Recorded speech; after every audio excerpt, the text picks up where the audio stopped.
In this video, I'm gonna answer these questions. Stay tuned. Here we go.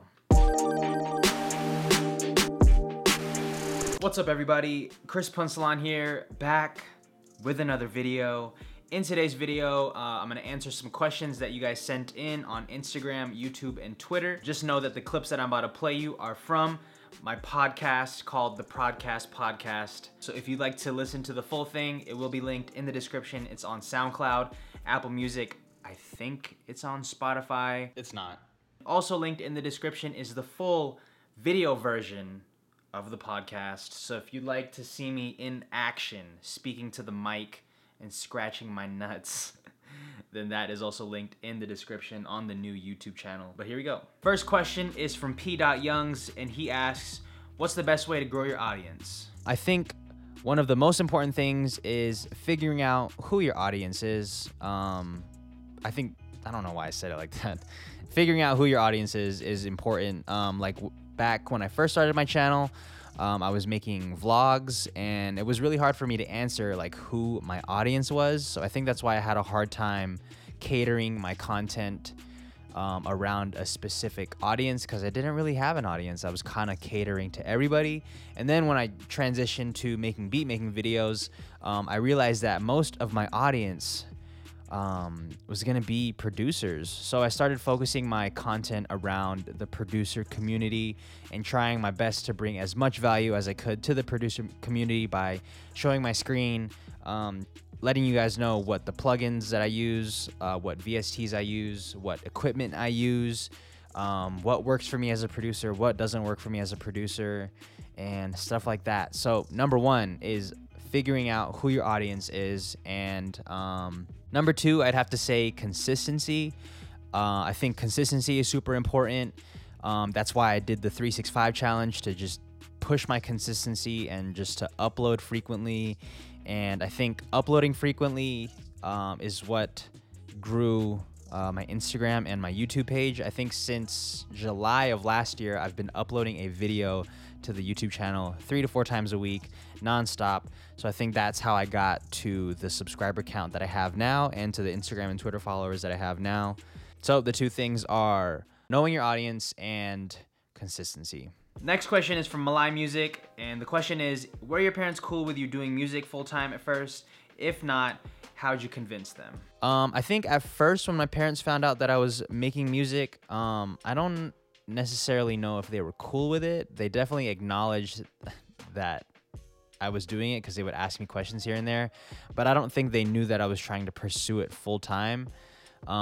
It wasn't until, I guess, last year, when I really started making money off of YouTube and off of my website, that they started taking things seriously and were like, okay, this is something that he's gonna do full time, and this is like a real way of bringing in money. Like me and my mom have a conversation like every morning about like my business and like my business plan, and where I'm taking my business, and you know, the struggles that I have, and if there's anywhere that she can help me. So I think it wasn't until last year that they really started taking it seriously, and were like, okay, this dude is making money from music. Let's support him 100%. Which, I mean, they've always supported me, but they didn't truly understand that I could make a living off music until I started showing them the numbers,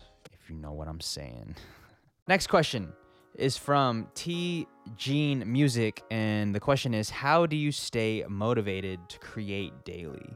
A lot of things motivate me. I think the number one thing that motivates me is just gratitude. I get to do this for a living. I remember working as an ASL tutor. That was the last job that I had. I was an American Sign Language tutor at my college. I did that for like 2 years, but towards the end of it, I was starting to like not enjoy it as much, and I really wanted to just work on music all the time. I remember I would wake up at 6:50 to go to the gym with my cousin Marion. I would get home around 8, and then I'd have an hour or so until 9 to make music, and that was like the only time that I had all day until like 6 p.m. So I had that 1 hour window to create because then after that I'd have to go to work, and then I'd have school the rest of the day. And I just remember like making a beat and looking at the clock and being like, fuck, I have to stop because I have to go to this job that I don't want to go to anymore.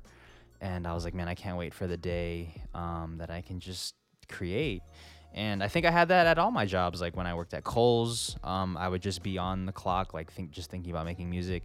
And especially at McDonald's, that was my first, like at my first ever job, McDonald's. I don't know why I worded it like that. At McDonald's, I would be working at the drive-thru, and when it would be dead, I would be like writing verses on napkins to let the time go by.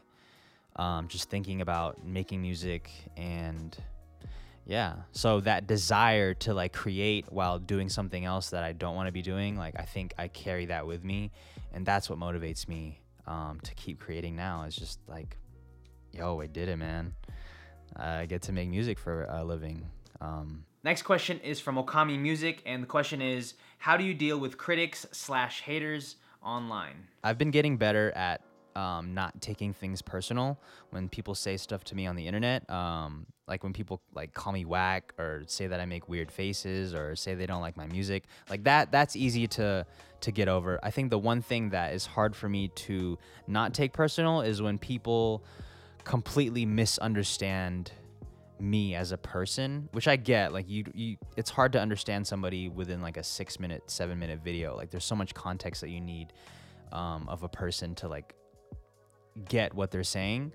But I just really don't like when people misunderstand me, or when people misunderstand my intentions and they call me out on certain things. Let's see if I can think of an example.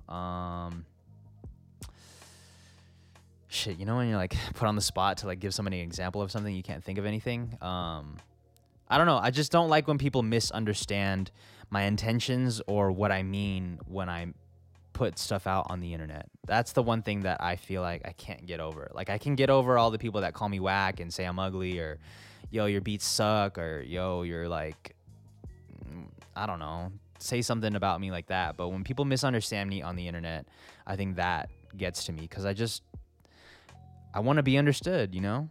And I think everybody wants to be understood. So. And that is going to conclude today's video. Thank you guys so much for watching. I hope you guys enjoyed. If you'd like to listen to the full podcast, it's linked in the description, along with a link to the full video version of the podcast. And that's all I got for you guys today. Thank you guys for paying attention. Please pay your producers, and I'll see you guys in the next video.